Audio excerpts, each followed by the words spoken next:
Okay, ladies and gentlemen, thank you for coming to this session, which I have the pleasure and the honor to preside and monitor very severely in terms of time.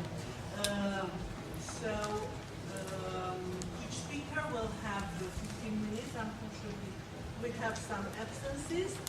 So Dr. Richard Linkwood from Israel University is not here, and Dr. Mohammad Al-Quran from Yarmouk University is not here either.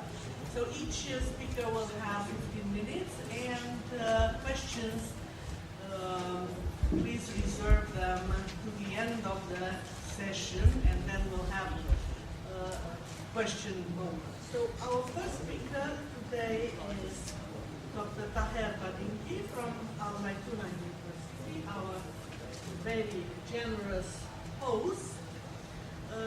Dr. Taher Badinki is professor of English literature. He has 14 refereed research papers published in several countries, Syria, Kuwait, and the United States. He has translated books which were published in Syria and Lebanon, has taught at different universities in the United States, in the Emirates, in Syria, and of course in Georgia. So I have the pleasure of giving the floor to Dr. Badinki to read the paper on Reaching to the Nerve, the impacts and manifestations of the sensational novel of the 1860s.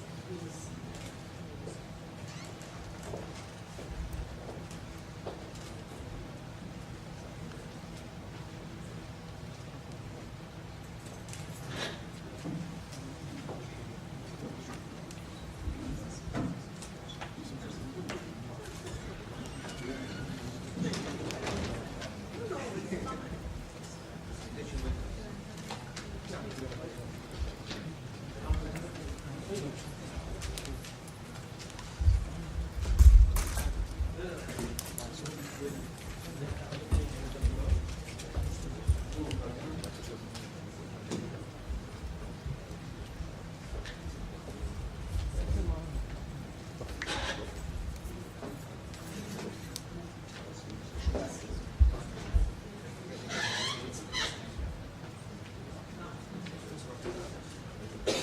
Good morning, everybody. In fact, the title of my presentation is Reaching to the Nerve. And those familiar with the English novel definitely would understand what is behind the title. The impacts and manifestations of the sensation novels of the 60s.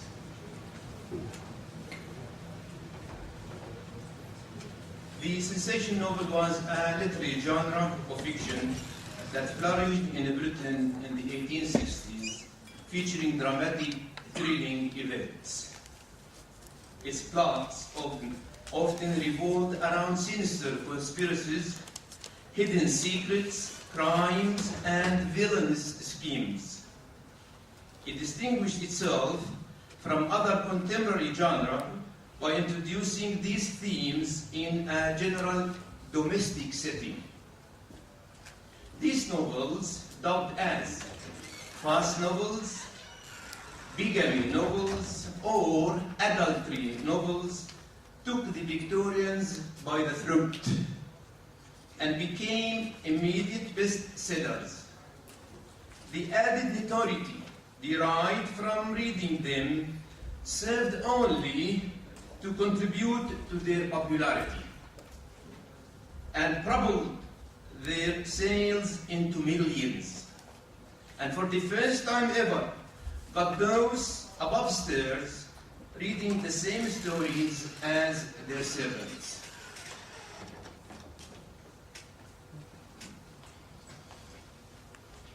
What is the reaction to these stories and to these novels? However, highbrow critics writing in academic journals of the day decried the phenomenon and criticized its practitioners and readers in the harshest terms. The Archbishop of York fulminated against them in his sermons. They spread panic through the pages of the Times And in a famous review, the Oxford professor of philosophy, Henry Mansell, called them unspeakably disgusting with ravenous appetite for carrion.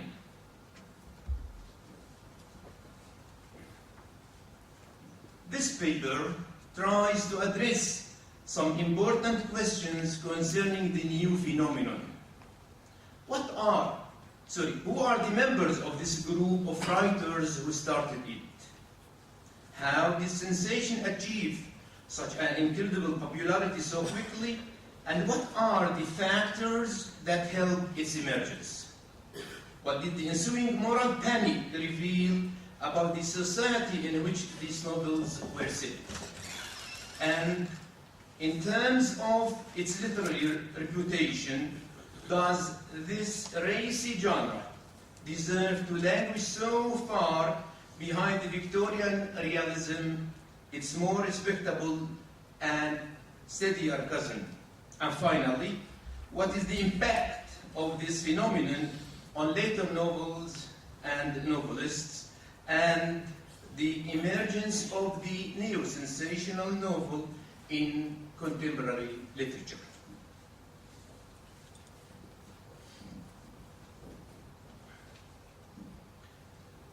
The term sensation was used initially by critics at the time and increasingly by readers and some of the writers themselves.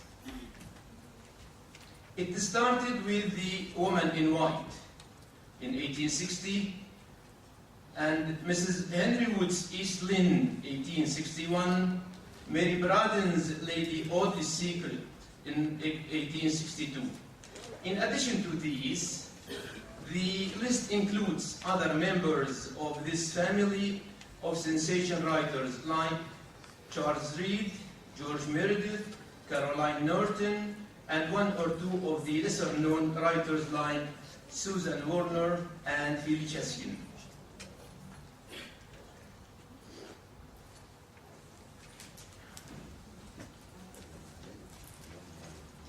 These novels are thought of as sensational partly because they are thrillers, very exciting, and they got sensational subject matters in them.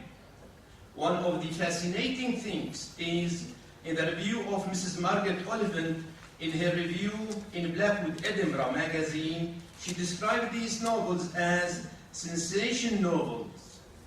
And within a year or two, it spread and became an accepted term.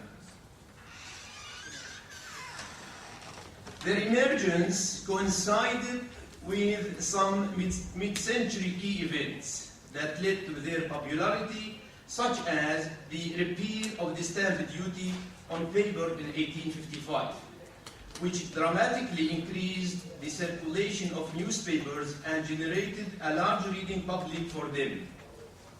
The increase in the number of readers related to the social revolution taking place and increase in population. The proliferation of circulating libraries with triple-decker. Victorian novels were plentiful and easy to obtain. The tabloid journalism and the lack of available wholesome recreation favored the sensation novel as an inexpensive form of entertainment. Serialized fiction to maintain a stable readership and notorious public trials. The term sensation fiction started as a pejorative and quite soon it ceased to be so. There were many respectable people who were happy to enjoy reading these novels. The question is, what were these writers like Collins and Mrs. Braddon doing, shaking people so much? The answer to that, they were combining two things. First of all, some exciting and perhaps scandalous or controversial subject matters. in particular to do with adultery, unhappy marriages, people cheating on each other, some implicit sexual subject matters, but also the form of it which people criticize or relish for peculiarly exciting and stimulating. Most of these novels were published in installments, in magazines, some of them weekly, some of them monthly, and Collins took the necessity of exciting. He said, make them laugh, make them cry, make them wait. He turned those curtain scenes into an extraordinary art form.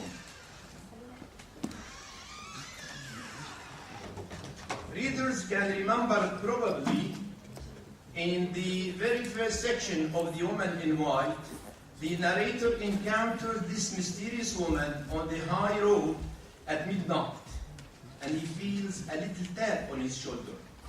And there is that woman, distracted, mysterious, does not know her way, and he helps direct her.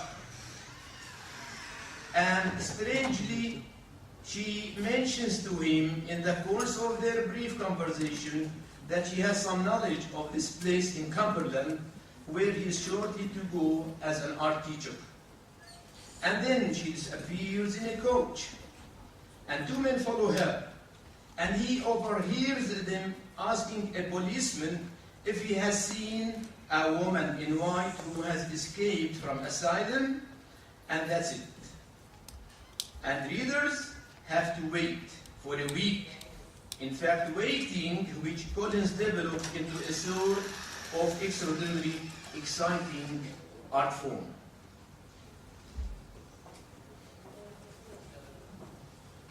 Similarly, East Lynne has, East Lynne has its sensational impact because whereas most of the sensation novels were concerned with bigamy, East Lynne is concerned with adultery.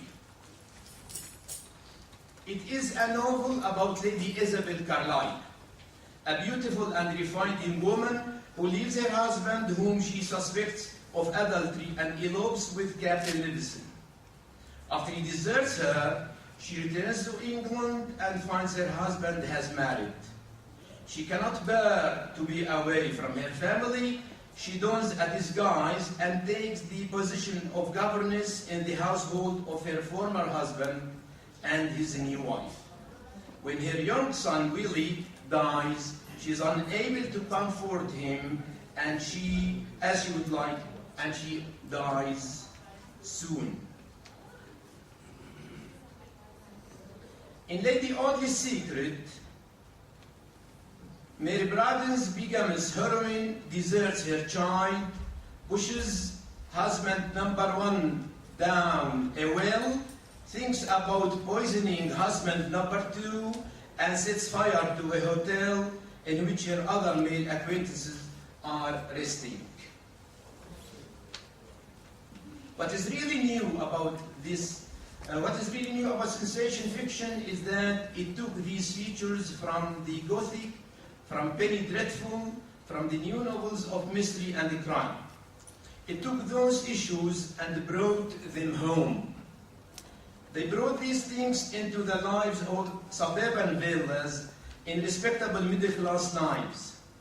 That was new, and that was what made the sensation for those who were first reading them in the early 1860s so exciting, so disturbing, and so useful to them as a way of exploring anxiety, preoccupations, and inclinations of their minds. What is also new about these novels is the fact that they were read by people upstairs and downstairs. Different social classes, which seemed very settled, almost fixed in their boundaries, started to seem much less settled. That those people in the upper middle class, indeed the aristocracy, famously the Prince of Wales, was a huge fan of East Lynne.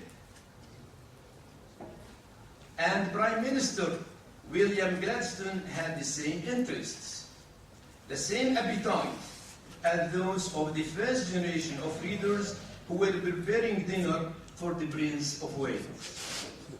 The success of these novels was so strong that serious and realistic fiction of the time, like Silas Marner and Middlemarch, had suggestions of the sensation phenomenon. In their treatment of adultery, bigamy, secrecy, murder, and madness, these novels expose the social instability of the period. They reflect the question of things not being what they seem. You cannot trust appearances, and this reflects anxiety about uncertainties within the social structure. They also offer the novelists who are exploring these issues the opportunity for watching and looking and detecting.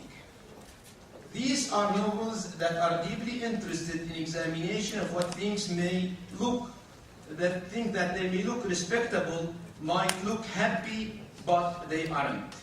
You need to look beneath the surface in these novels, and the readers are recruited alongside the characters as detectives.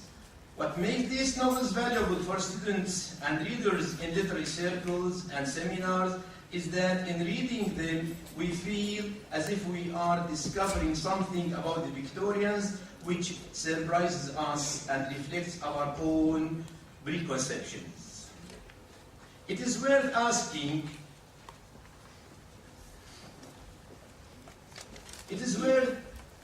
how seriously did Victorians take these novels?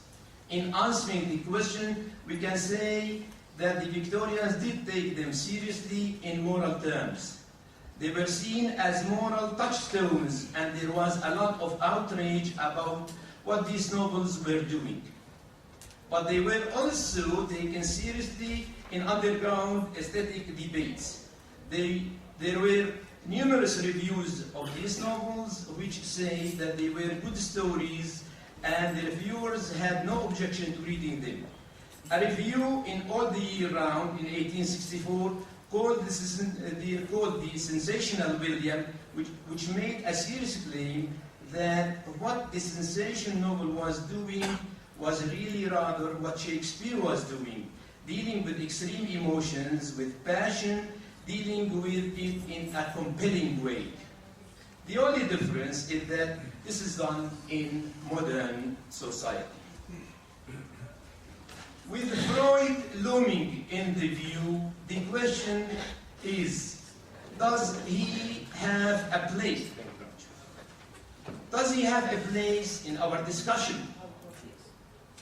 There has been a tremendous tendency among critics and students to find in these novels a kind of Victorian psychological underworld. They argue that what people get out of reading these novels has something to do with the Victorian psychological underworld. If we take a Freud in the vocabulary, what we discover is the repressed release, that repressed energy that lies beneath respectability that we might expect. Dr. Taher, yes, please. Okay, the last one. Okay.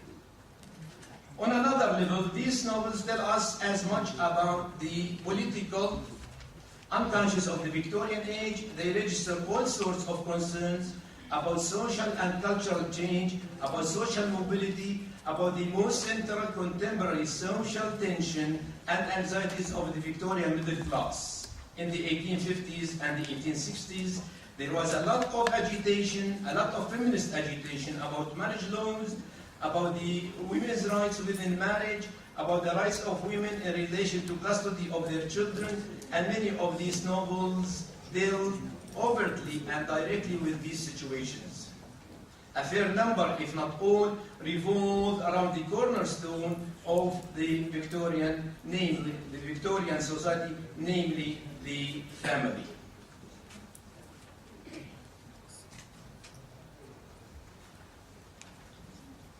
Although the form is spoken of as a phenomenon of 2 decades, it remained vibrant throughout the rest of the century and well into the next one. Its influence may well be detected in the works written after 1880s, including the novels of Thomas Hardy, whose first ever Desperate Remedy is very much in the sensation vein. Modern critics like Kelly March tend to believe that the Victorian sensation has re-emerged on the scene of contemporary British fiction. The neo-sensational novel uses the conventions, themes, and even the agenda of Victorian sensation novel. Between the Victorian version and the contemporary version lies a transition period exemplified by the works of Thomas Hardy and George Gissing. Thank you very much. Thank you very much for this interesting paper on relevant section of the Victorian novel. And our next speaker is Dr. Tarek Musleh from University of Jeddah. Dr. Tarek Musleh has a very rich activity. He has published several papers, mostly on English fiction, and he has also published a book entitled English Fiction from Defoe to Golding. Today, Dr. Tarek Musleh will talk to us about political power narrow road to the deep north between Asian tyranny and Western imperialism. Thank you very much. 15 minutes. 10 minutes? 15. Generally speaking, violence is associated with unhealthy situations. People resort to violence because they fail to create their world in order through peaceful means, or because they themselves are sick and resort to violence as an expression of some sort of paranoia. Usually as a result of a troubled childhood or repressive circumstances. Injustice is often the law of nature. Perfection is outside human sphere. Man throughout history has been moving towards perfecting life, but with more failures than successes, especially in the political arena. Modern humans are just beginning to realize themselves in the huge and indifferent universe. Writers in particular are hypersensitive about this aspect of injustice, and they try by hook or by crook to suggest solutions for the ruthless conditions that the majority of people are suffering from. Edward Bunt has adopted Marxism as a way to achieve the classless society, which many socialists have been dreaming of. Marx himself has predicted that capitalism would sooner or later be abolished, and the proletariat would eventually triumph. However, so far, these predictions have unequivocally proven to be unrealistic, to say the least. In his plays, Bunt is obsessed with violence to demonstrate that a society which is based on classes and injustice is bound to resort to some form of self-destruction because of the very contradictory nature of its existence. He reiterates, quote, "A competitive society must destroy itself. There's no alternative. Because this is the whole dialectic of violence. I threaten you, you threaten me, and finally, you have to carry out your threats. Otherwise, there's no credence behind them. And also because aggression creates fear, and this leads to more violence, and this has an escalation of its own. So that if society goes on as it's going on now, it will destroy itself. Not will it, could it, might it will." He further claims to write about violence as naturally as Jane Austen wrote about manners. The ideal of violence is fully demonstrated in Narrow Road to the Deep North, which dramatizes a problem that is typical of our time in many parts of the world, and reminiscent of the two world wars and the constant threat of nuclear wars and the arms race. He visualizes a world ruled by ruthless dictators and vicious lunatics who are prepared to do anything in their power to seize authority. Despite the breadth and alienation effects of choosing an almost timeless and exotic Oriental atmosphere, Violence has a sharp reality of its own and dominates everything. The following passage is typical of the whole play and reminiscent of some third-world countries in our time. Quote, "His imprisoned innocent women, orphan children, make the men soldiers and kill them. His city is hell, ruled by atrocity. I could put up with that if I could still hope. But how can I hope if he destroys religion? He knew that what was sacred. Of course, that's only a symbol, but we need symbols to protect us from ourselves. If he destroys them, there's no future. The fool destroys men, but the fanatic destroys their hope and is a fanatic." Unquote. It is implied that early education is vital in producing a healthy society controlled by rational people, and that if one is not favored with enough care, especially in childhood, violence becomes the only resort to express man's dormant and unlimited sense of legality. Shoko, the ruthless tyrant, was abandoned in childhood by his parents because of poverty. Had he been picked up by Basho, the old and responsible poet, he would not have become that vicious tyrant. As it is, he has developed a Hitler-like government where even high officers are threatened by constant fear of being liquidated. Quote, "Prime Minister, the chief inspector was killed today.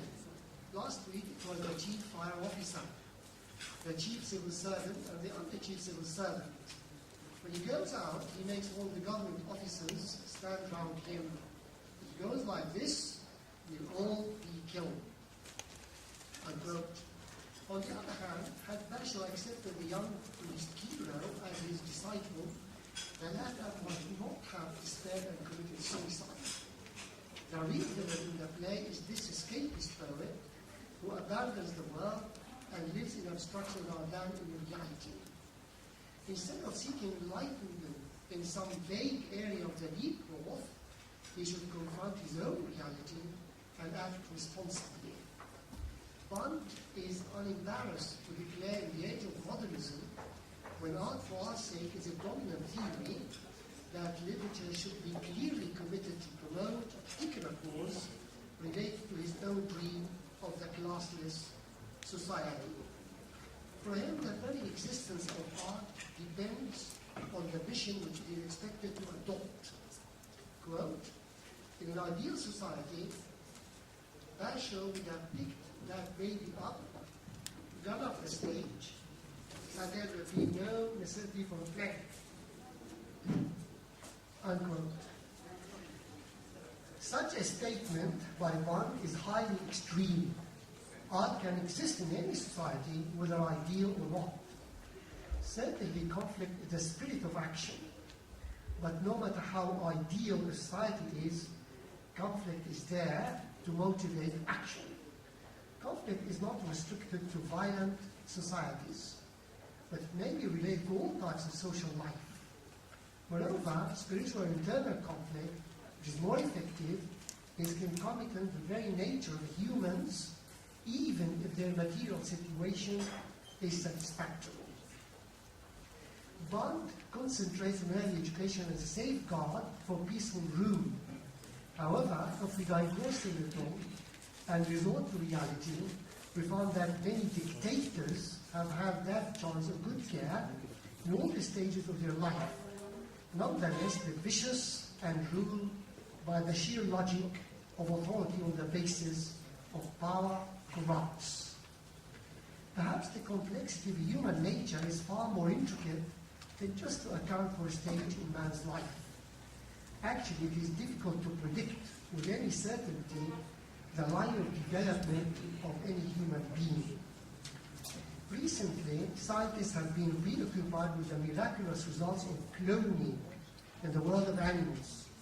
In theory, it is possible to create a so-called perfect human being in terms of color, beauty, size, etc. But it is difficult to predict the nature of this creature concerning temperament, philosophy, inclination, and whether he is going to be religious, pessimistic, pacifist, violent, etc. Man's life and development is a mystery which cannot all the time be accounted for by circumstances. Shogo's way depends on physical enslavement and sheer violence if necessary. By contrast, the British imperialists, followed by Bashir, the Commodore and his so-called sister Georgina, employ a more sophisticated psychological method of a repressive morality, using the last emperor's child as their puppet. Georgina directly outlines her policy of imposing guilt on people, which is a more successful political weapon than outright violence. Quote, Georgina, while Shogo ruled by atrocity, it didn't work, because it left people free to judge him. They said he makes us suffer, and that's wrong. He calls it law and order, but we say it's crime against us, and that's why they threw spears at him. So instead of atrocity, I use morality. I persuade people in their hearts that they are sinning, and they have evil thoughts, and they're greedy and violent and destructive. And more than anything else, that their bodies must be hidden, and that sex is nasty and corrupting, and must be secret. When they believe all threat, they do what they're told. They don't judge you, they feel guilty themselves and accept that you have the right to judge them. Later she says, if the devil didn't exist, it would be necessary to invent him. Unquote. Certainly creating guilt systematically is bound to develop an unsettled and violent human nature with far more disastrous consequences. Ironically, Georgina becomes her own victim of a burdened consciousness with guilt, partly because of inhuman methods, and partly because she caused the deaths of 5 children when she refuses to identify as the emperor's son, and eventually she goes mad. In this way, the writer concludes that this sick and unjust society creates violence and dictatorship, which will lead to the collapse of the whole community. The confusion, despair, and suicide of Kiro are also symbolic of a sick society that affects the life of individuals who are not likely concerned with politics.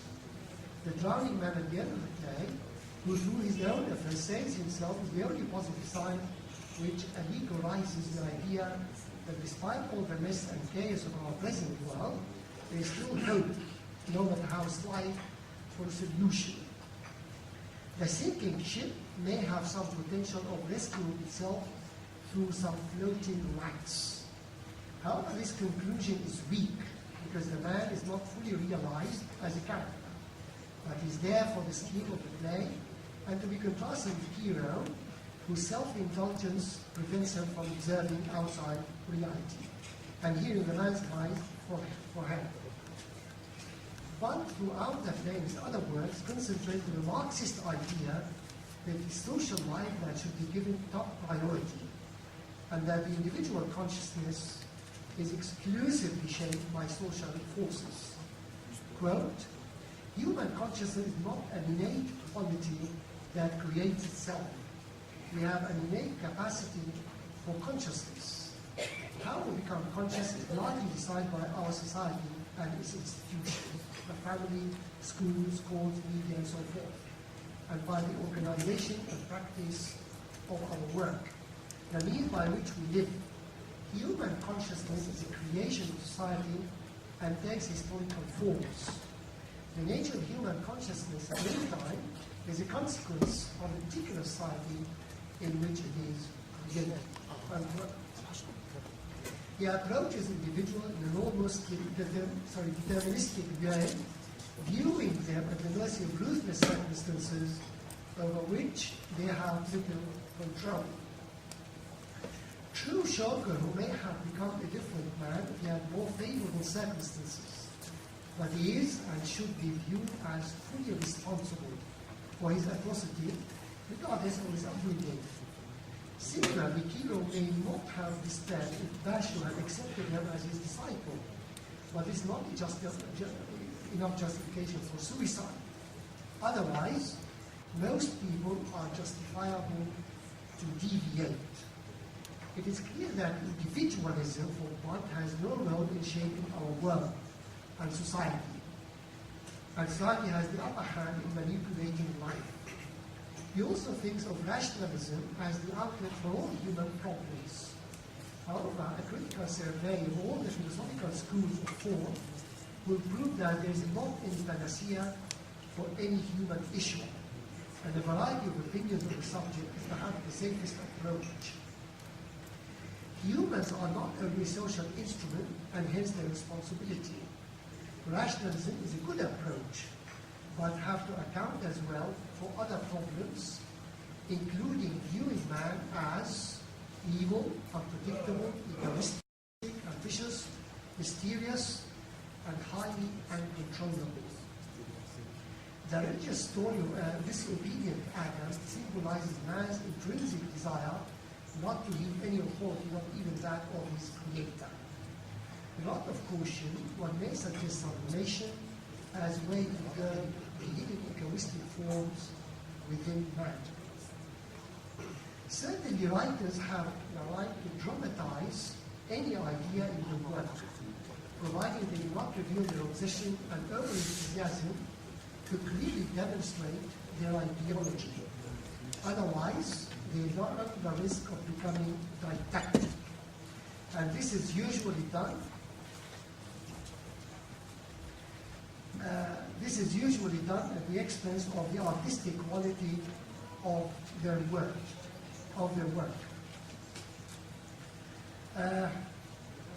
On the whole, one can admire the commitment of a writer to equality and the ideal society, though this may never be realized in reality. There is no doubt that one has exposed the corruption and insanity of a world founded with capitalism. However, life has taught us to be careful about any forceful or radical scheme of action, whether in fact or fiction. Initially, it may lead to authoritarianism and the police state, as it did in some socialist countries. Secondly, it may make characters like puppets performing their own, designed for them from above, rather than springing from internal development. But I think I should finish here because of the pressure of time. I was all the time tense because it was time business and also. Thank you very much. Our next speaker is Dr. Haytham Kamil Zubaydi from Baghdad University, Iraq, of course. Dr. Zubaydi has a PhD in English literature. He is currently the head of the English department, Baghdad, and previously he used to work here at Zaytuna Private University as an assistant professor. Dr. Zubaydi has participated in 6 international conferences, and this is the 7th, I imagine. So he will read a very interesting a paper with a very interesting title, Aphrodite in Modern English and Arabic Poetry.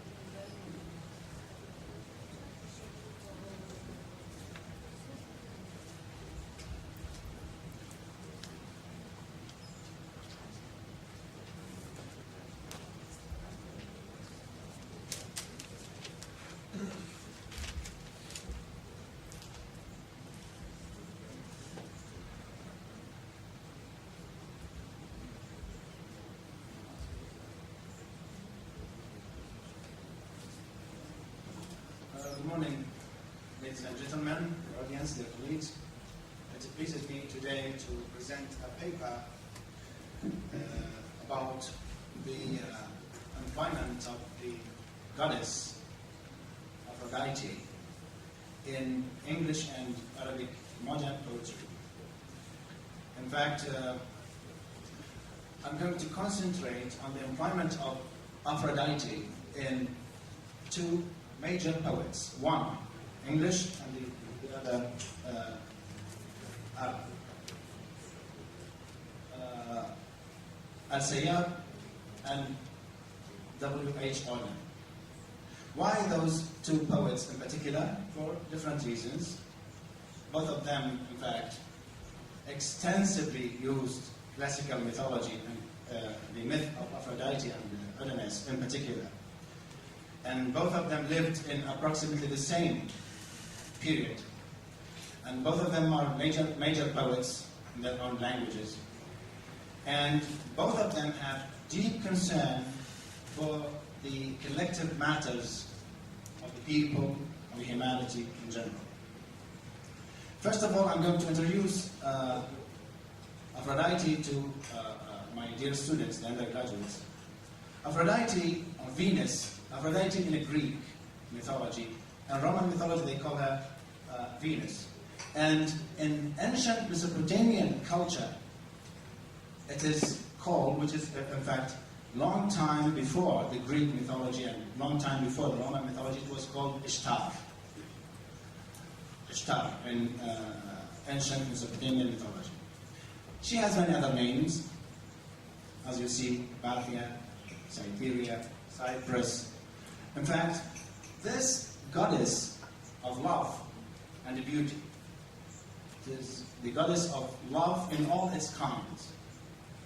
And in fact, has been very appealing to poets in general throughout ages.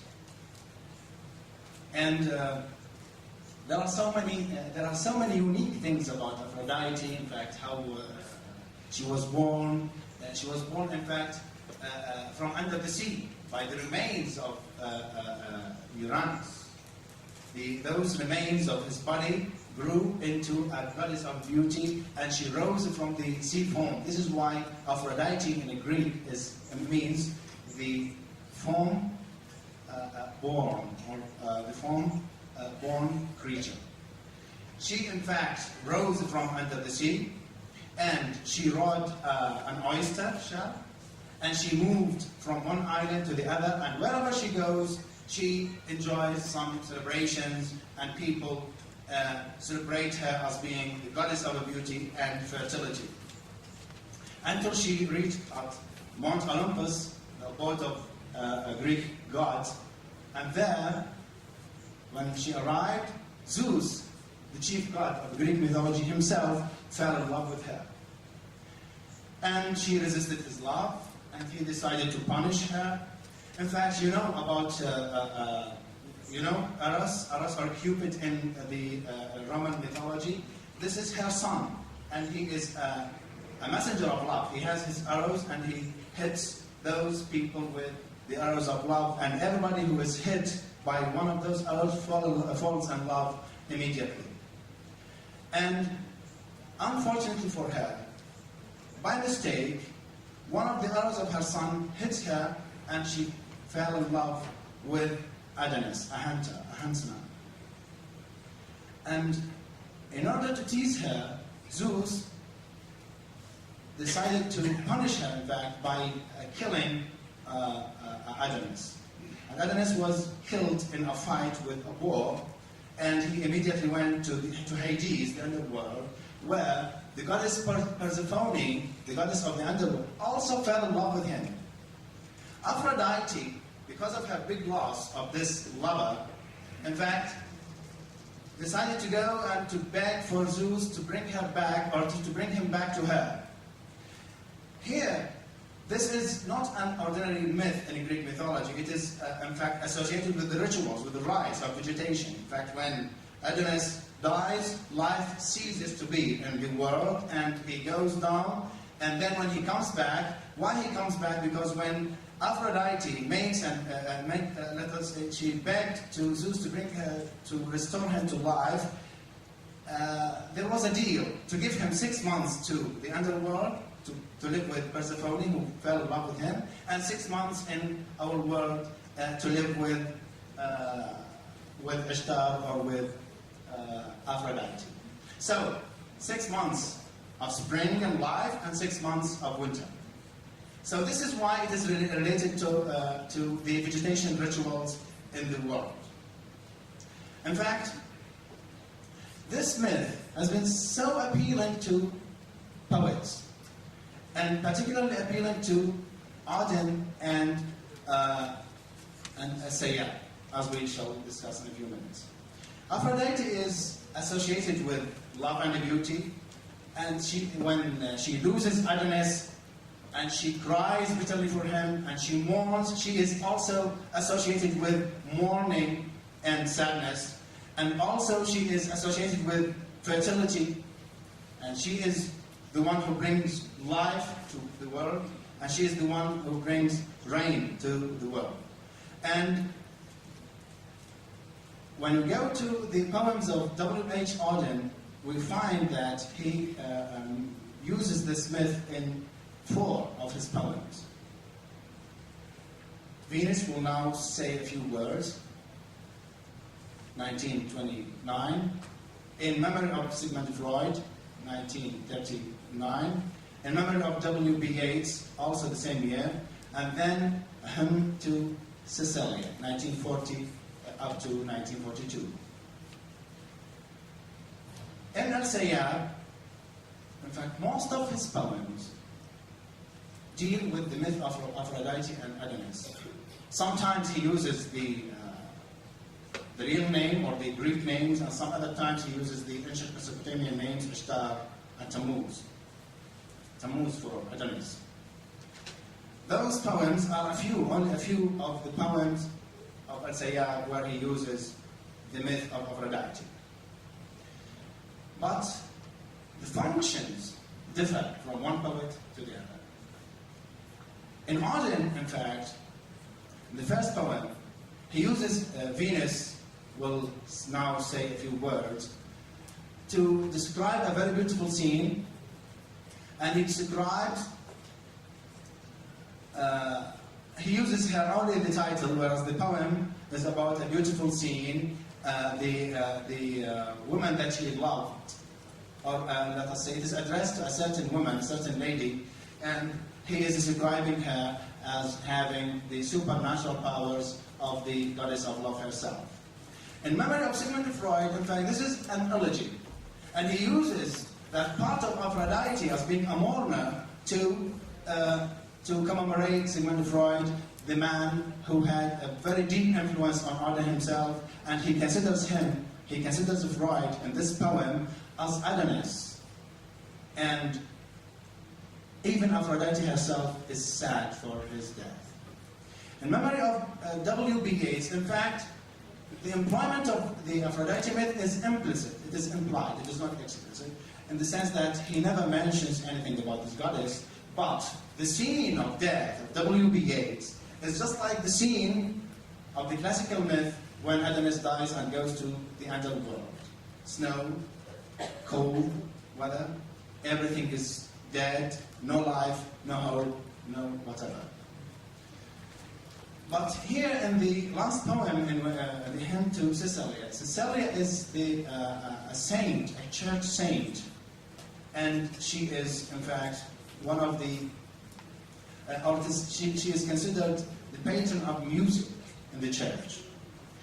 And here, Auden uses the pagan goddess Aphrodite to, in fact, to decorate a scene, which is, and to decorate a poem which is dedicated to a Christian saint. So this is a little bit paradoxical to use the pagan gods in a purely Christian hymn that is used in the church service. But what particular aspect of the myth he uses? He uses the birth episode. The birth episode, how this goddess rose from the foam of the sea and she moves on the oyster until she reaches the church, blah, blah, blah. When we go to Al-Sayyab, the story is very different. Al-Sayyab uses Aphrodite as a mourner, but not for personal reasons, not for personal elegies, but for collective elegies. In fact, he was sad for the death of life in Iraq. And he uses Aphrodite and he calls for Aphrodite to restore Tammuz back to life and to bring him again so that the rain falls, and when the rain falls, life starts anew. And I chose only 8 of so many poems.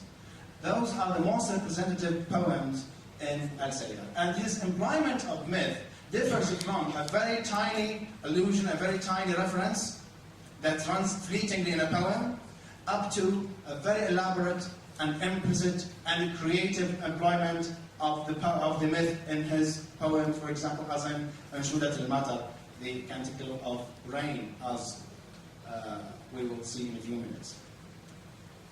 How many minutes?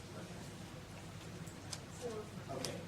In بين الجسد والروح, there's a very tiny a minor reference to Aphrodite, but in Madinatul Sindbad city, this is a major structural, let us say, function here. The myth plays a very functional position here as a structure, because he structures the poem on the death and resurrection theme. Death, and then the restoration of life with the restoration of Tammuz or Adonis once again to life. In أغنية في شهر آب, song in August, in fact, he uses the death of Tammuz as a refrain that he mentions. Tammuz يموت مع الأفقي, Tammuz dies with the horizon, blah, blah, blah.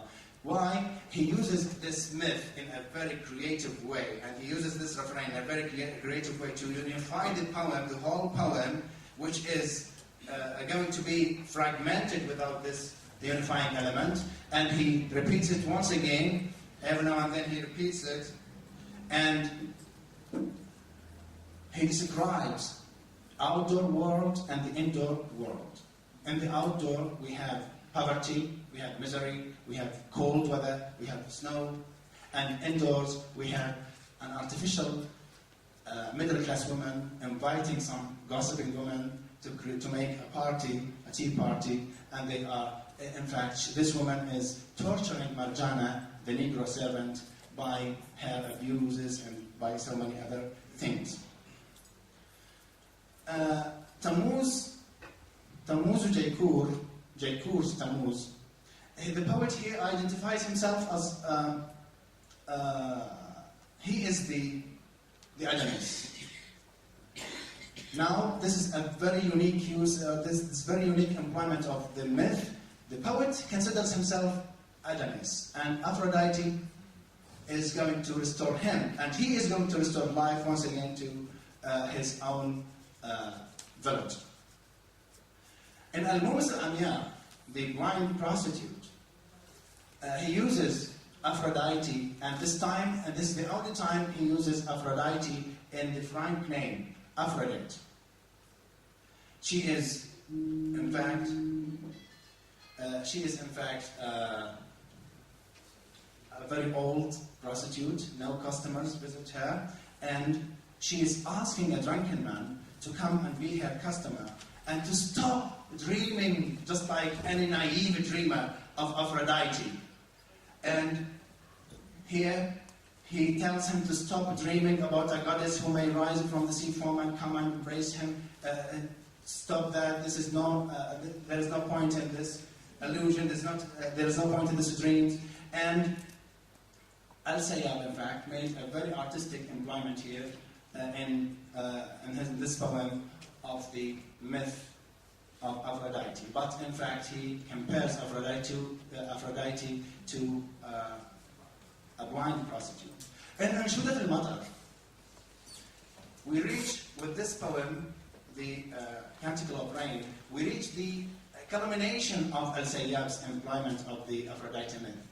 Because most of us are familiar with this very famous poem, Aynaki Ghabatan Akhiran.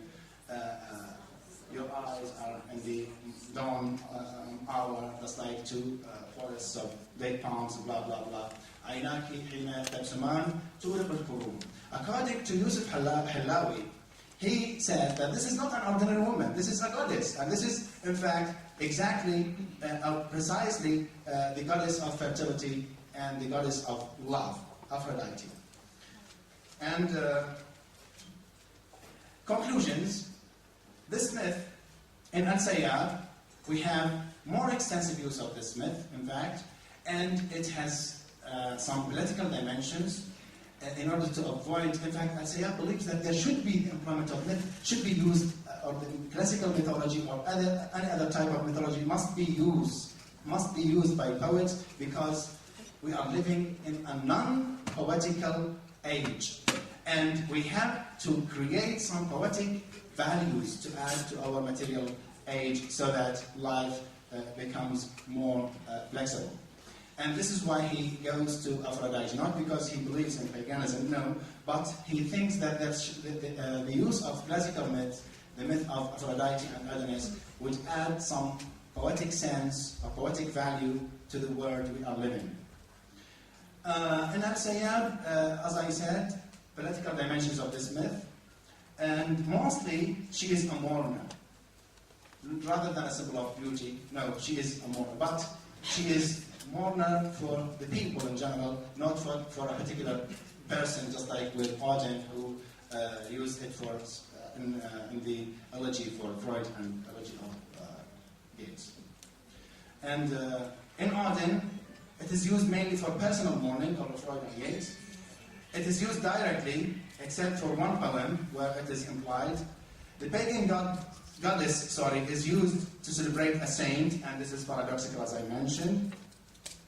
And he is, Aphrodite has a less extensive appearance in his poems, and he is using it not because he wants to avoid authorities, but for purely artistic reasons. And thank you very much.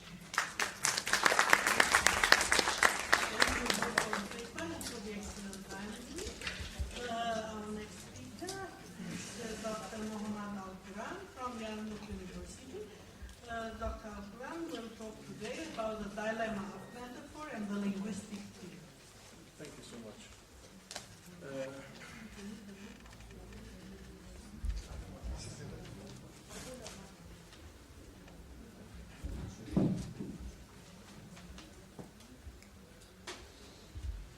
So the dilemma of metaphor. I'm wondering whether people sometimes find metaphors clearer than literal language.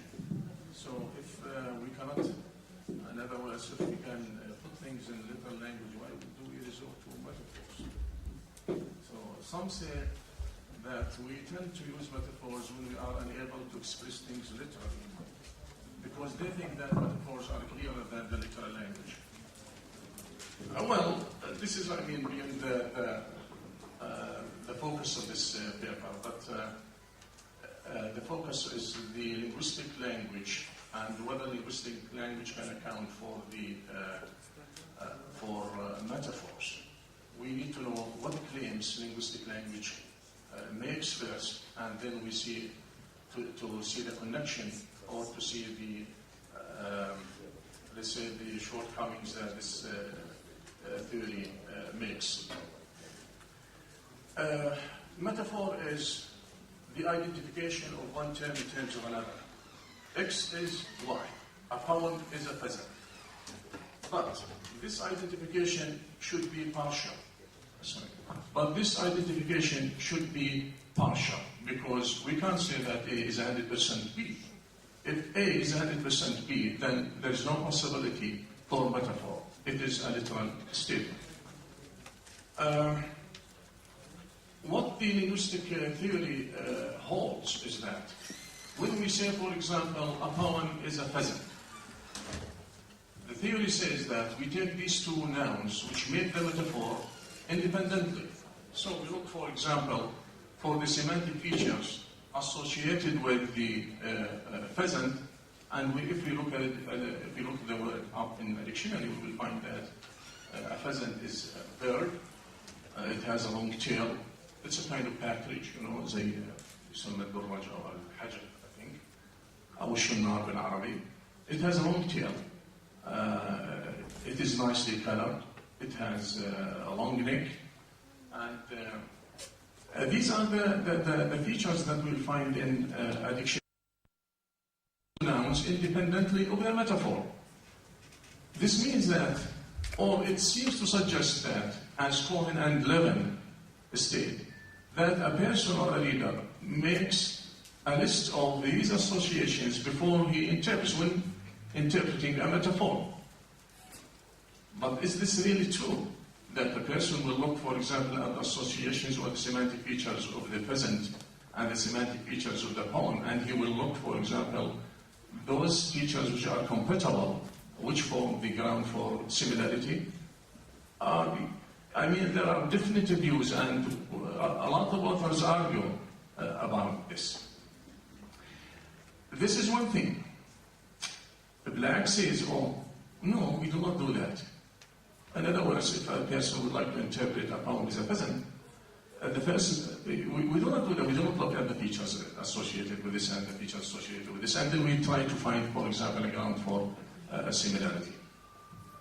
Because if this is the case, then the implication of this, for example, in schools, then there are features which are more appropriate than others, and there are features which get cancelled. So even a tutorial doesn't believe even in the transfer process. We do not transfer from one noun to another when we want to interpret. Sometimes they click in one's mind. They do not need even interpretation. Miller says similar to this, that when we say a poem is a peasant, for example, it's just like saying Ali is eating. It's not necessary to know what he is eating. So it evokes a lot of things. And if we say that there is one interpretation, this means that there is one correct standard interpretation. So what we can do if some people come with other interpretation? Isn't cultural factors and conceptual factors have their sway on metaphors? And if the teacher would like to use them, for example, in a classroom, how can he grade, for example, how can he consider that a particular metaphor that a student used is correct? Or let's say that if you give them a metaphor, how can be sure that the interpretation of this student, how can he correct papers? How can he consider that his interpretation is correct? So metaphors trigger multiple interpretations, so there is no one correct standard interpretation. For these reasons, the Black says they are insightful, they are innovative. Give someone, for example, beyond the semantic features, although the difference between the semantic feature and non-semantic feature is not clear. Even in the linguistic theory, which says that there are some features that get cancelled in the process of interpretation, says that the semantic features that get cancelled, and there are semantic features which are maintained, as we said. So, if we want to look at these semantic features, how can, for example, a student will look at these semantic features to make them a ground for his interpretation? Dictionaries, for example, they are not organized in terms of centrality of these semantic features, which are very important for also detecting metaphors. The meanings are inherent in words. So semantic features in dictionary, they are not organized in terms of their centrality or importance. So we say that this is not reliable. And this makes also the whole linguistic theory limps, because if we say this is central and this is not central, but centrality differs from person to another. What is central for you is not central to me. And if we take also the cultural background. So the whole idea, we don't have, as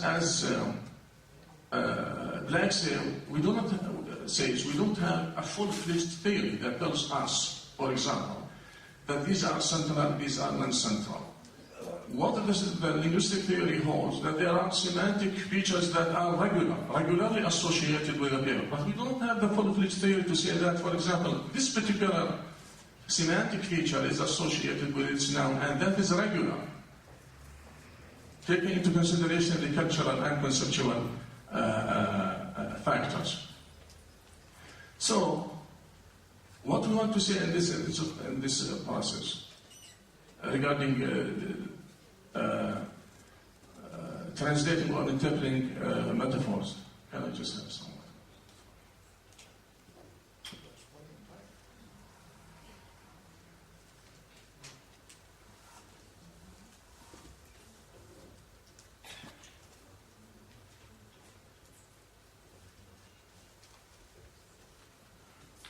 So, based on these grounds, that there are associations that get cancelled, others are not get cancelled. There are kind of a transfer from noun to another noun, and there are features that are central to the definition of the term, and others that are not central to the definition of the term. So these are the three grounds that make some authors that the linguistic theory limits. If we say, for example, he is a dog, we know what's a dog, but if someone says that he is a liar, how come that liar derives from the semantic features of the dog? It's not even based on that. It is something cultural, and that culture sometimes doesn't make sense. Right? Doesn't make sense. Dogs don't lie. So sometimes the meaning is arbitrarily associated with the words, or metaphors are interpreted like arbitrary. Sometimes they make no sense even. It's not based on the semantic features of the word itself.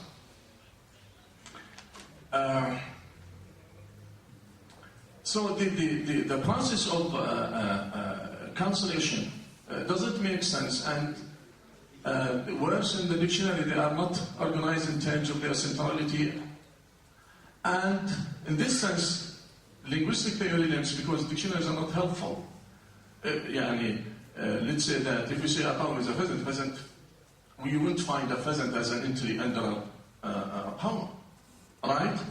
And even if the reader would like to rely in the dictionary just to, for example, to interpret the metaphor, he won't find them, they are organized in their centrality or importance. And the centrality and importance, by the way, is very important for detecting metaphor, not interpreting, which is the first step. If we say, let's say, that this project is a rocket to the moon, what is the most important feature for the rocket? It's fast moving, right? If someone says, for example, the rocket is a fast-moving rocket to the moon, it's no longer a metaphor, because the most feature of the rocket is mentioned, is explicitly stated. When the most feature of the noun, which is the source term, because is stated, then it's no longer a metaphor. But if you say that the rocket is, or the program is a rocket, if we say the program is a rocket to the metaphor, yeah, it might sound, to some extent, yeah, it is a metaphor. There are degrees of metaphority, and that is the problem, I think, between similarity and metaphor. If we say, for example, he is like, some people may say, this is, I think it's less metaphorical. But if we say he is without like, so it is a metaphor. The implication of this, as we said, for class students or for teachers, that it's a thorny issue. So there is no way he could, for example, evaluate the students on the basis of their interpretations. And that's what came to my mind. I mean, there are too many points, but they flow into one another. And the subject is really thorny, because we don't have a mechanism to tell us that, and that is, I mean, the most seriously flawed, and that is why the linguistic theory is mostly flawed, when they do not say that these features are central and these features are not central, and when they claim that there is a transfer process, when there are too many examples showing that there are no transfer process, taking into consideration the cultural and conceptual factors, and when they say that there are semantic features. There's no, if we say, for example, the tree has branches, and the branches is one semantic feature. And if we say that, take this example, that girl is a lollipop. A lollipop is a piece of candy. A small stick is attached to it. How come that girl is a lollipop? A plausible fit is she is frivolous. So frivolous is not based even in a lollipop.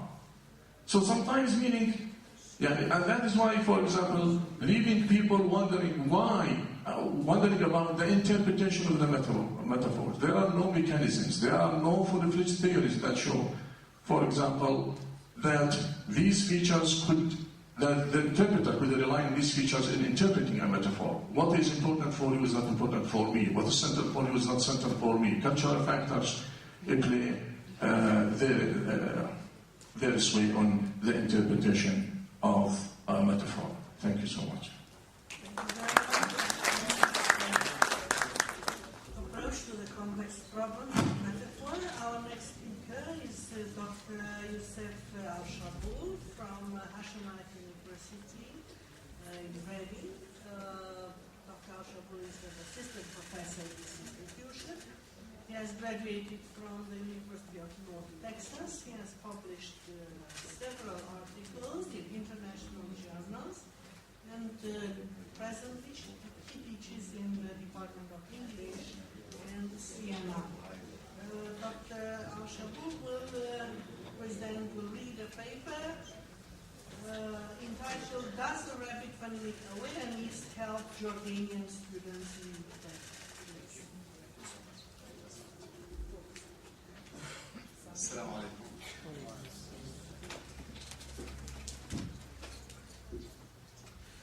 It is a great pleasure to be with you all today, and it's a good chance to meet some of the friends that we met a time ago in Edinburgh University, a private university, where I just presented my first step in this direction of my line of research.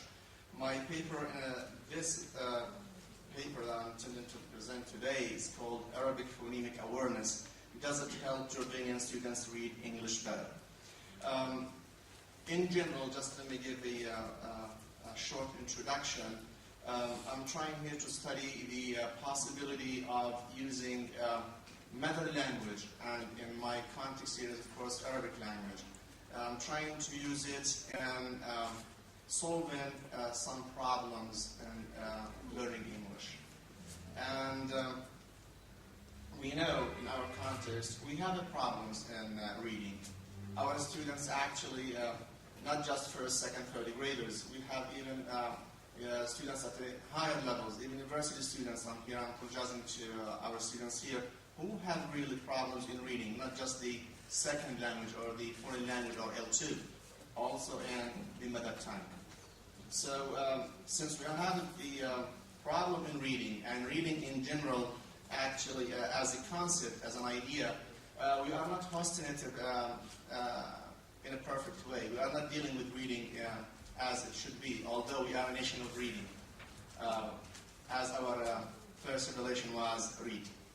So my first step was, why not to check on the status quo of reading in Arabic? That was the first. And my second, I presented that already in a previous conference. And my second step is there a possibility to use Arabic in developing reading English? In doing this, I did 8 tests on this topic. I did pseudo-word reading in English. I did word recognition, both languages. I did training reading in English. And I did phonological tests, matching, blending, segmenting on Arabic. That's just a kind of a snapshot on the topic. And let me now give you a kind of a wider, bigger idea. First of all, when I looked at the title of our conference here today, Crossroads, I liked it because really I have so many ideas and concepts that it's time now to bring them together.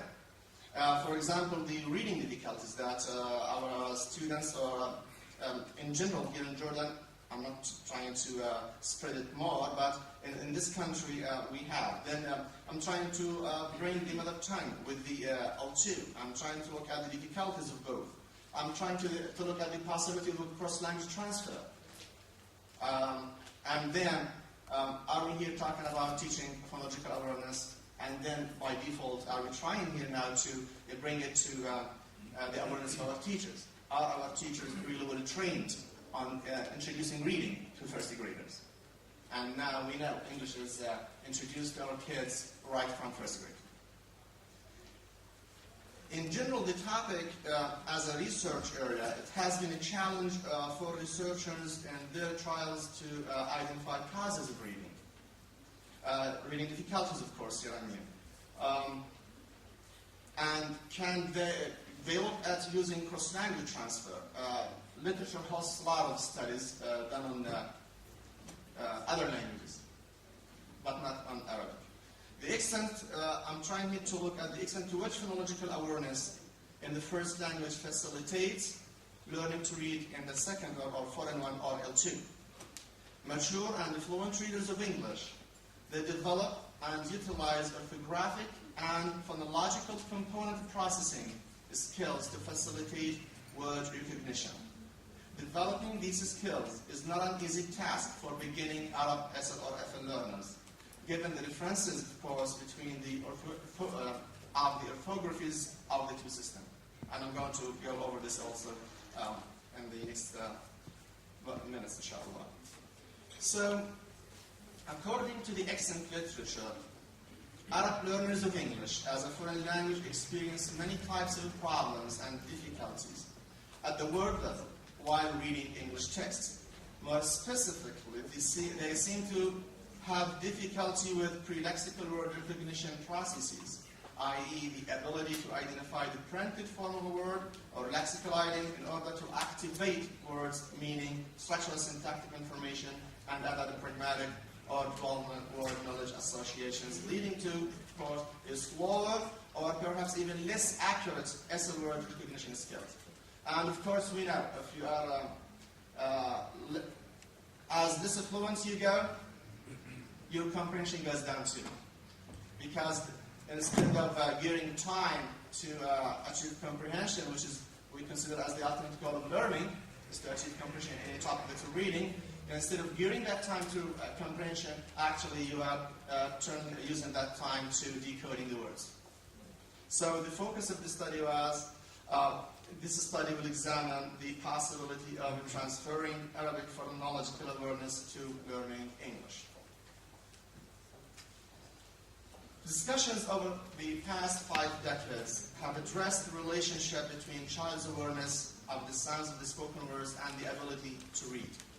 Psychological research intensified during the 60s and the 70s, highlighting the important relation between sound awareness and learning to read. It was noted in literature that children with reading disabilities could neither segment nor blend the sounds of the spoken word. The National Panel in the reading report 98 to the U.S. Congress, they strongly advocated helping children hear sounds, hear sounds in words. Because, why am I emphasizing this? Because today while I was on my way to the conference, I was discussing this point with one of my colleagues here in Zaytuna. He's one of the professors here. Are we teaching sounds to first graders, or we're teaching them actually sound letter matching? So hear sounds in words, know letters of alphabet, know letter to sound correspondences, and be able to read words. Just to give a short definition, although different researchers and scholars, they looked at the definition of phonological awareness, the general umbrella, and then the more specific one, phonemic awareness. They looked at it through different lenses, but in general, they considered phonological awareness as the consciousness of the language sounds, including syllables, uncertain rhymes, and phonemes. Let me just say this is in general, but 2 points that I want to highlight within the definition area. First, here we should look at the ability to manipulate phonemes and rudimentary phonological skills such as judging whether 2 words rhyme. Relate phonemic awareness to the ability to manipulate sounds, deleting, adding, or substituting. We should be looking at 2 different areas. Are we here talking about just awareness or producing? The child to just know the sound or also to be able to produce the sound.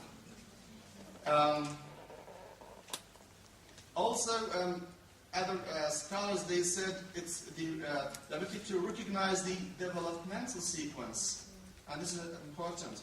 This is the second area, as involving the movement from recognition of properties to capacity to produce examples. At one level, I'm going to read the 6 levels. At one level, one can nominate which pair of words rhymes when presented orally. At a higher level, one can produce examples.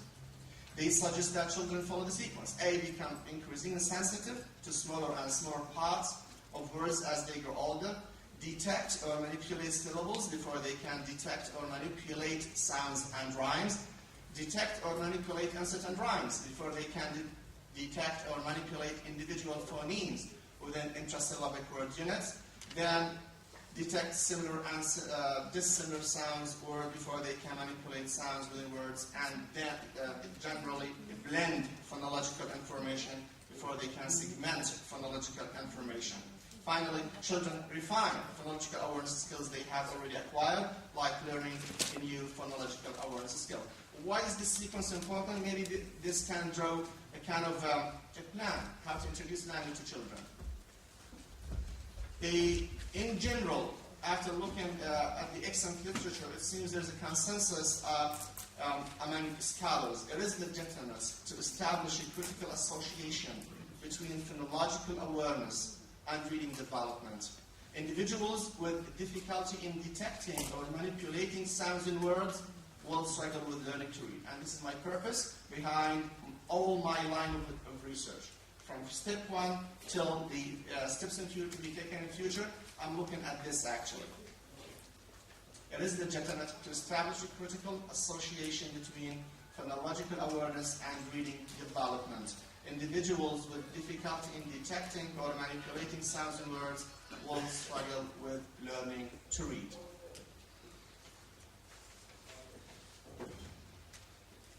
An idea about the first part, since I said this is a cross-language transfer study. Let's look at Arabic. At the outset, Arabic utilizes an alphabetic orthography that includes language at the level of phonemes. Hence, graphemes closely correspond to consonant and vowel phonemes. The Arabic orthographic system is phonologically transparent with a high consistent set of grapheme-phoneme correspondences, which is, of course, not the same scenario with English. This, of course, facilitates Arab learners' L1 word recognition, developed through the dependence on phonological processing skills. English, on the other hand, English orthography, in contrast, is considered less phonologically transparent, as it encodes a large amount of phonological information through phoneme grapheme correspondences rules.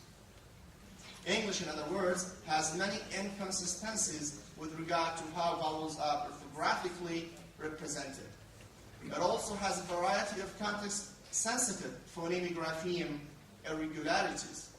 Thus, English fluent readers need to develop and utilize orthographic and phonological component processing skills to facilitate word recognition.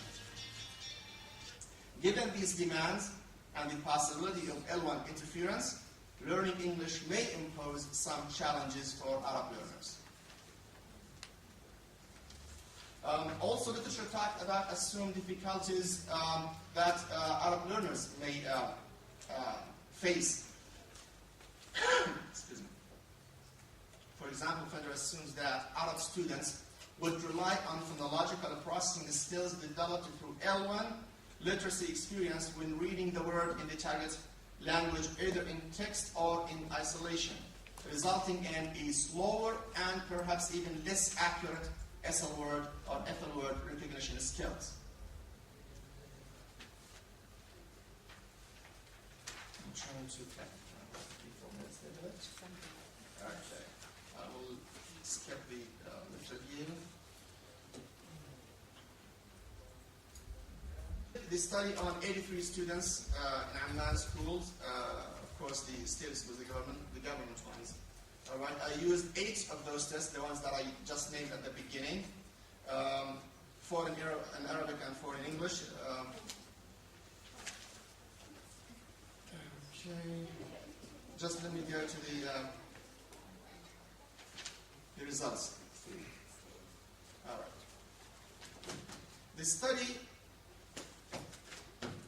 here it takes it to being the first one in the field that examines, I think, whether phonological, to the rest of my knowledge, to examine whether phonological awareness in L1 Arabic, in our case, impedes or facilitates learning English. It's unique because it also compares monolingual with bilingual performance and phonological tasks. All participants were tested on tasks involving large syllable onset and rhyme, small phoneme units also.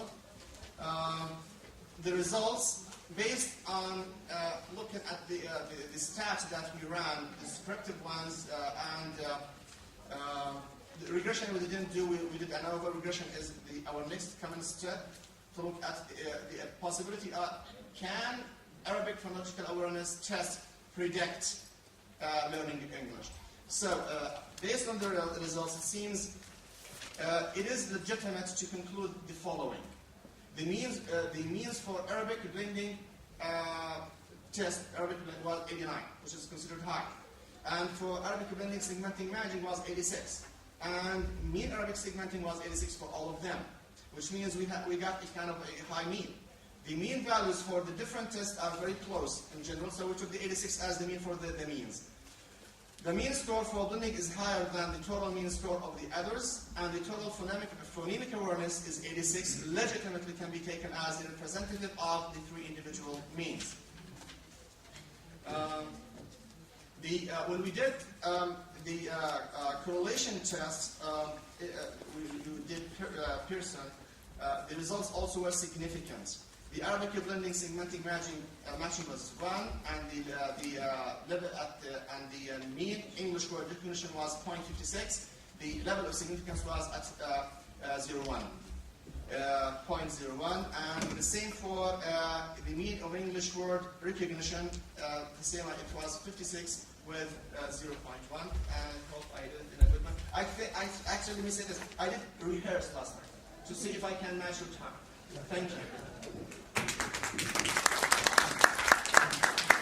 Thank you very much. And now, ladies and gentlemen, the floor is yours. Questions, comments, observations, and then you may address them to all participants, and then they will respond in turn. Sir, please. First, thanks for all our colleagues, the speakers. I would like to ask something in general. I would like to arouse something for those who are interested in literature and linguistics. It seems that you are speaking about readers, different readers, or different learners, or even different writers, as if they are the same copy. You have never spoken about those different profiles of thinking, styles of the readers. Each one, if we have more than one reader in the same period of time for the same text, each one will understand in a different way and will focus on a different thing. This is due to their thinking styles, to their inner filters. You have never mentioned anything concerning that. You are dealing with learners, with readers, with writers, as if they are the only one. Thank you. Thank you very much. The gentleman over there, please keep our colleague from Pakistan. Of course. Islamic International. Yes, I have a question and one small clarification. First, the clarification about Dr. Tariq Musleh. It is written here that he is from the University of Jordan, but it looks like as if I have heard Jeddah. that you said Jeddah. Jeddah is, you're from Jeddah. Okay, here's misprint here. Okay, my question is from Dr. Tahir. Yes. You were mentioning two reasons by Collins and Miss Braddon why they wrote the novels in 1860s. That the first was elaborating the sinful life of cheating. The wives are cheating on their husbands, and the husbands are not faithful to their wives. And the second reason was the entertainment. And in the entertainment, you said laughing, crying, and waiting. I was wondering that whether waiting is considered a form of entertainment. No, the suspense. No. Okay, Answers we'll come back to that. Yes. Start The the waiting. question. Waiting means the meaning of suspense. Is it considered a form I'll of answer entertainment? you. Okay. The point. Thank you very much. No, yes, in fact, That's the last question. in fact, I'd like just to ask my colleague. One more question, please. Well, I have been told that, after this gentleman, it's my turn. Humble. The moderator told me that. But anyway, you want to ask me? Okay.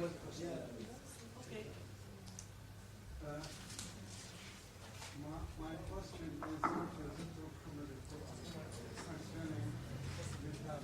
concerning metaphors. I wish, as usual, when I raise questions, if I understood you, or I correctly understood you, metaphors have many features, and trouble with their explanation, as you said, what is the central feature of a metaphor?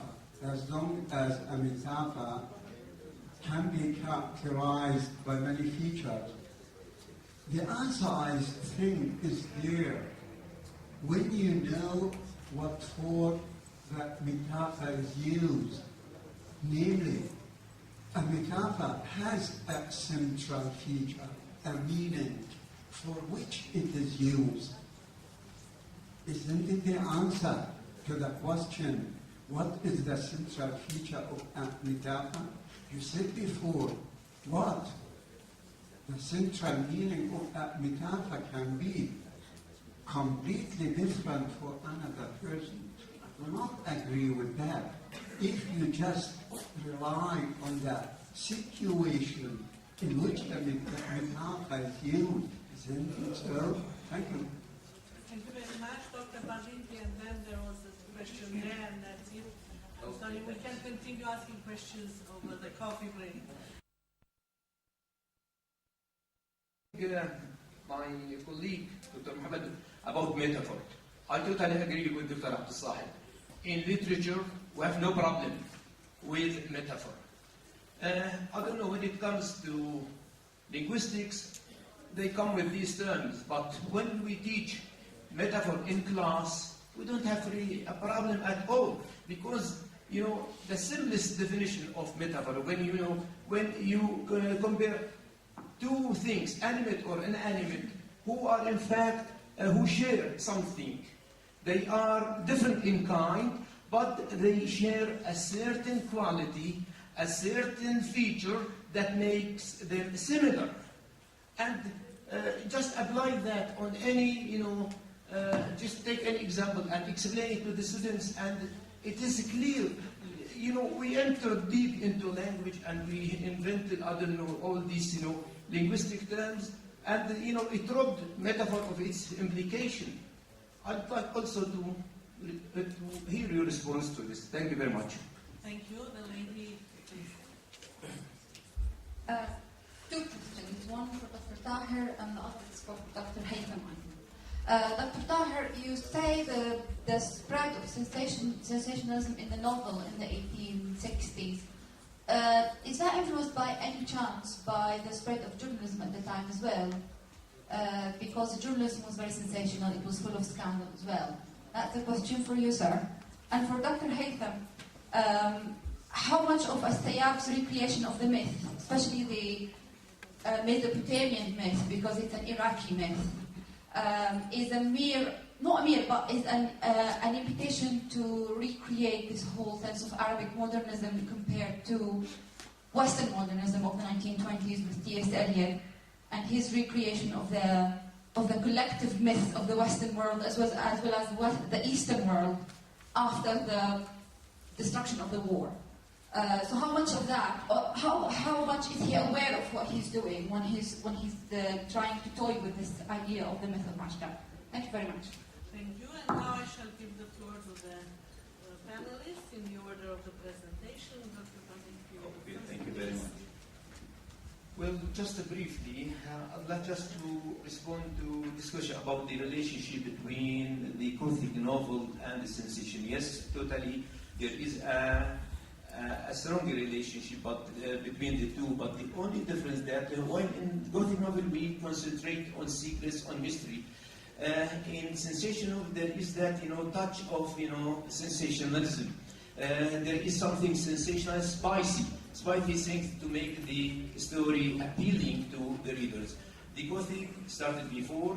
Of course, it concentrates on all these, mystery, corridors, dark chambers. But here, in addition to that, there is that, the spicy aspect, the sensational aspect. Concerning my colleagues, concerning the weighting here, this is Collins' technique of suspense, because this used to be published in a serial, so every week he must stop at a certain point and then the reader has to wait for another to see what happened. So the idea of suspense, make them laugh, make them cry, make them wait for another week to see what happened next. So this is what makes it sensational, because they want to know what is the next aspect. And Dr. Gina's inquiry about, yes, in fact, the popular journals, the tabloid, which in fact at that time used to talk about all these scandals, especially trials in courts, so they used to write about them in that sensational way and to present them to middle class readers who perhaps never really heard of them before or never witnessed such a thing. So yes, in fact, the tabloid journals, the popular penny newspapers helped a lot in publicizing this kind of novel. Thank you very much. Questions were addressed to you then?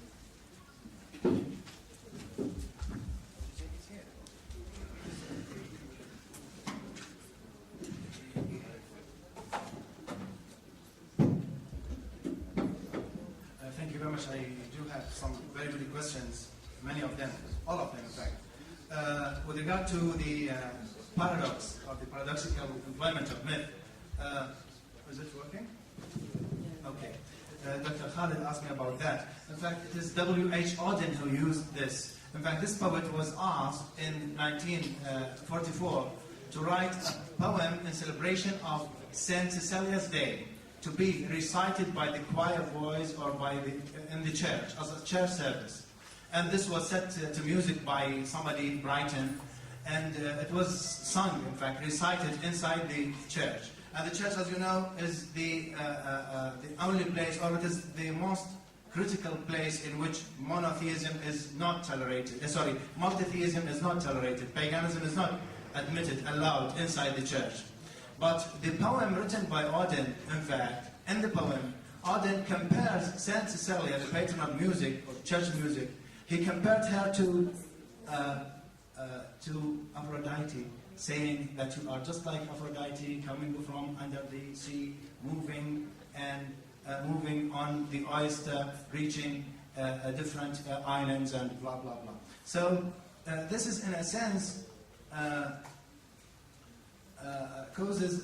this caused some, later on, when the poem was sung inside the church and was, in fact, written and was published, they found that this poem is not suitable for this occasion and this place. This has been done before. There is a famous song of St. Cecilia's Day, done for the same purposes. And they use... I expect you to have come across it. Then, John Dryden, yeah. This is a famous song doing the same thing. So Auden tried to imitate it and then it failed. In fact, with regard to Auden, when he uses in neoclassical poetry in general, when they use classical mythology, they use it not, only for metaphors and similes, not to exceed that, just to teach the social facts and moralism or morality by means of some useful gods and goddesses. But here in the church, the elaborate comparison of Cecilia with Aphrodite, in fact, embarrassed the, let us say, that occasion, because Aphrodite should not have been mentioned at that occasion, as I read in an article. With regard to... Short. Okay, short answers. With regard to the views of...